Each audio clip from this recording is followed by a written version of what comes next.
tous des conflits au cours de notre vie. La plupart d'entre nous, on n'aime pas ça, puis on essaie de les éviter.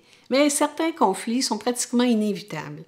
Il y a des personnes qui restent dans le conflit presque toute leur vie parce qu'elles refusent de pardonner à la personne qui, semble-t-il, les aurait blessées. Mais quand on fait ça, on reste dans le rôle de victime toute notre vie, puis on s'empêche d'être heureux. C'est juste nous qu'on punit quand on fait ça. Puis il y a d'autres personnes, croyez-le ou non, qui aiment ça les conflits, puis qui font exprès pour en provoquer, juste pour le plaisir de ce que ça donne. En fait, si on est honnête, la seule raison qui fait qu'on est en conflit, c'est qu'on pense qu'on a raison puis que l'autre a tort. Oui, vous allez me dire, voyons, c'est évident. Oui, c'est évident, mais si on y pense comme il faut, là, ça veut dire aussi que nous, on pense qu'on sait mieux que l'autre, qu'on est meilleur, qu'on a plus d'expérience, plus d'intelligence ou plus de sagesse que l'autre. C'est toujours notre ego qui veut rentrer en conflit. C'est toujours l'ego aussi qui refuse d'accueillir l'autre comme il est. On voudrait donc que l'autre soit différent, que notre enfant soit différent, que nos parents soient différents, même que notre conjoint soit différent. Parce qu'on pense que nous, on sait ce qu'il devrait faire, ce qu'il devrait dire, ce qu'il devrait penser, ce qu'il devrait même porter, alors qu'on n'est pas capable de changer les autres. Puis plus on essaie de le faire, bien, plus on est en conflit avec les autres. C'est sûr qu'ils vont opposer une résistance. Parfois aussi, on voudrait éviter à ceux qu'on aime de faire ce qui nous semble être des mauvais choix.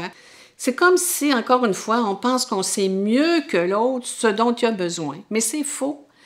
Qui nous dit que la direction que, par exemple, notre enfant s'apprête à prendre, puis que nous, on ne trouve pas correct? Qui nous dit que ce n'est pas de ça dont il a besoin, justement, pour développer des qualités ou apprendre des choses qui vont lui servir toute sa vie? C'est un peu, quand on fait ça, là, pour vouloir éviter que les autres fassent des mauvais choix, c'est un peu comme prendre le papillon puis l'extirper de sa chrysalide pour que ça aille plus vite. Mais quand on fait ça, bien, le papillon n'est pas capable de développer de la force dans ses ailes, puis il ne sera jamais capable de voler. Si on laisse les gens qu'on aime faire des choix douteux, à ce qui nous concerne, évidemment, et faire peut-être des expériences qu'on juge plus ou moins appropriées, bien, on les laisse apprendre d'eux-mêmes ce qu'ils ont besoin d'apprendre. Parce que nous, on ne sait pas ce qu'ils ont besoin d'apprendre. Puis quand on essaie d'imposer notre volonté, bien, c'est un peu comme si on leur disait, ben t'es pas capable, je le sais mieux que toi, je vais te le dire.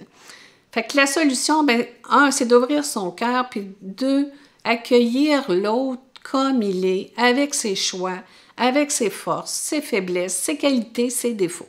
Pas toujours facile, j'en conviens. Si on arrête de vouloir changer l'autre, bien, on va pouvoir le découvrir comme il est. On va pouvoir se remettre à apprendre de lui plutôt que de chercher à lui imposer des choses. C'est dans un conflit, si on peut ouvrir le cœur, parler avec le cœur, écouter avec le cœur, puis découvrir où la personne est rendue. J'ai un client qui était en conflit avec son père depuis 16 ans, puis à un moment donné, il a décidé de renouer avec son père. Alors, ils vont prendre un café. Et le fils se met à vouloir tenter d'expliquer pourquoi ça fait 16 ans qu'ils ne se sont pas parlé. Puis le père lui a dit, « Tu sais, mon fils, on va se prendre où on est rendu. » Je trouvais ça tellement beau. Est-ce qu'on pourrait faire ça, se prendre où on est rendu? Même si nos parents nous ont élevés, puis que nous, on a élevé nos enfants, bien, tout le monde change. Puis des fois, on a oublié de se mettre à jour. Tu sais, on voit encore nos parents comme quand on était petits, puis on voit encore nos enfants comme quand ils étaient petits. Mais on peut-tu s'ajuster? Qu'est-ce qu'ils sont devenus? Qu'est-ce qu'ils aiment aujourd'hui? Si on se met vraiment à leur écoute, le cœur ouvert, sans tenter de vouloir les changer, puis vraiment avec intérêt pour voir où ils en sont, bien, on n'imposera plus notre volonté. Il n'y aura plus cette tension-là entre nous. Puis là, des belles relations plus harmonieuses vont pouvoir se développer. Dans le fond, juste s'accueillir l'un l'autre, le cœur ouvert, les bras ouverts, avec l'intérêt véritable pour l'autre, bien, ça règle la majorité des conflits, puis ça fait en sorte qu'il n'y a pas de nouveaux conflits qui vont se créer. On peut avoir chacun notre vérité sans tenter de vouloir imposer la nôtre à l'autre. Puis tout ça, ça peut se faire dans l'amour, dans la simplicité, puis dans l'ouverture du cœur.